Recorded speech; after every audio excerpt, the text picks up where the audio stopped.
there, welcome to Table Tennis Philosophy.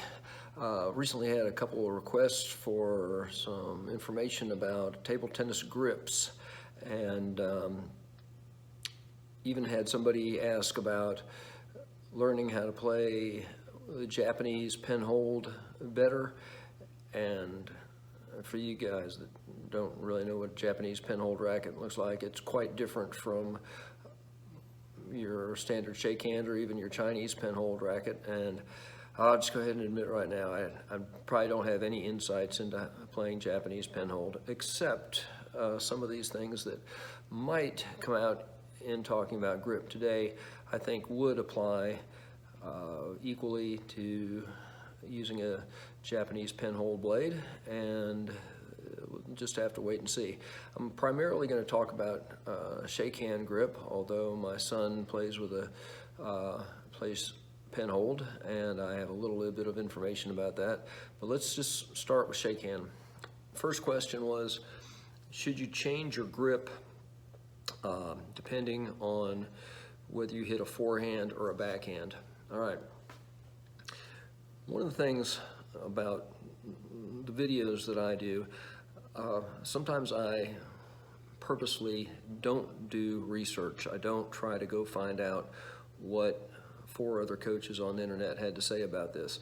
I mean, I've been coached in some of this. I'm trying not to give you bad information, but I'm trying to give you a different perspective that's not going to be too colored by the many coaches that you know, I see, or if I read an article right before I do the video. So some of this is, in fact, most of it is my own insight and what I've discovered after, you know, having a pretty good foundation of coaching years ago when I first started. So here's what I would say.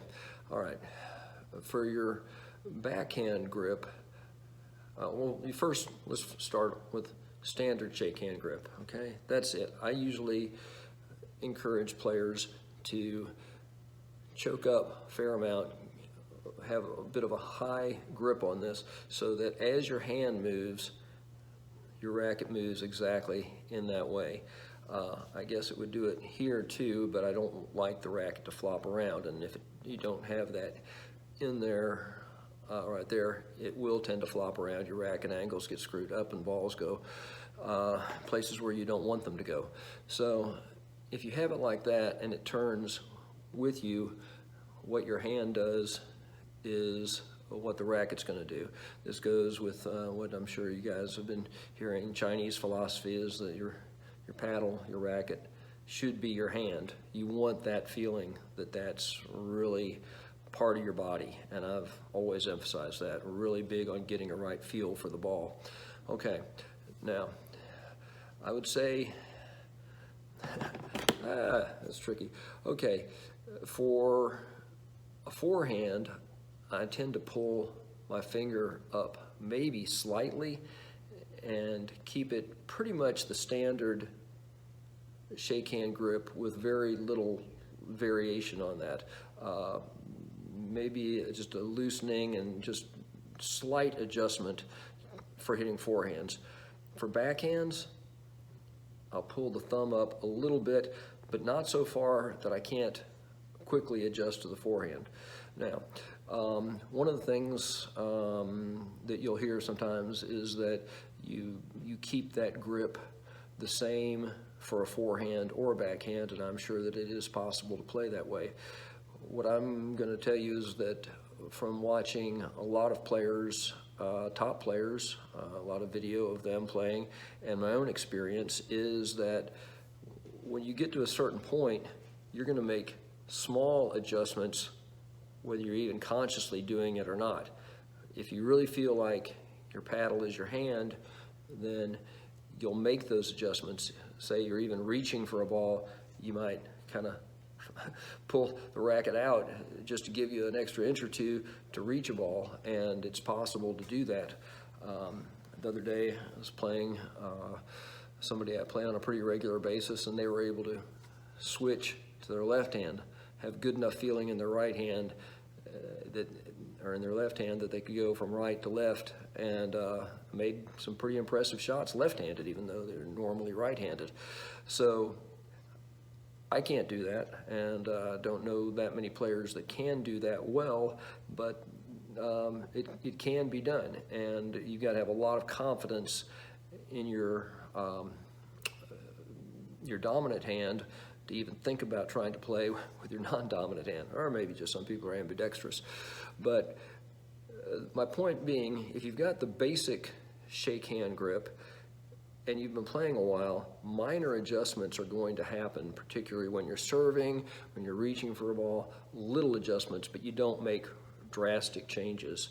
So if you go from your forehand to your backhand and happen to pull your thumb up to get a little bit better shot on that, I feel like that's perfectly acceptable, and I feel like I've seen some of the best players in the world do exactly that. And a lot of you experienced players may not think you're doing it, but you actually are.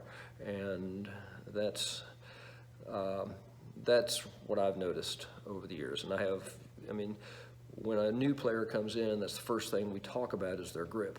Now, if you're playing pinhold, there's various grips there, and I think all that applies. Everything I said at shake hand should apply to pinhold. There are going to be little variations, pressure points that you hit, and you really need a good pinhold player to point out where you should be putting the pressure, unless you've played this way your whole life and you do it instinctively and you feel like the racket is your hand that way.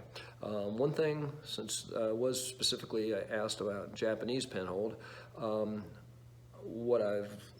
the racket angle with playing pinhold tends to be really, really good for forehands. I can barely play pinhold, but I do know when I have, my forehand is just different and faster. And most pinhold players have really good forehand shots. And in fact, I did play in Japan briefly. I have a son who lives in Japan, and played some people that use the Japanese pinhold rackets, and strong forehands. That's what I saw over and over. Everybody that used that racket, used that style of play, usually very, very strong forehands, and quite often their secondary shot would be a backhand block, something like that. Certainly would apply to anybody playing pinhold. But I totally agree with the idea that the racket should be, you consider it part of your hand, and if you're good enough, and you've been playing long enough, you won't even think about those little movements. If you've just started, you want to get the grip right. Don't vary it too much, but don't be too concerned if you're making if you're going from a bit of a forehand dominant grip to turning it around and pulling that thumb up a little bit for making a little bit better backhand shot. You're getting your power on that from the thumb behind that, and on the forehand, keeping it loose grip for good forehand loops and drives.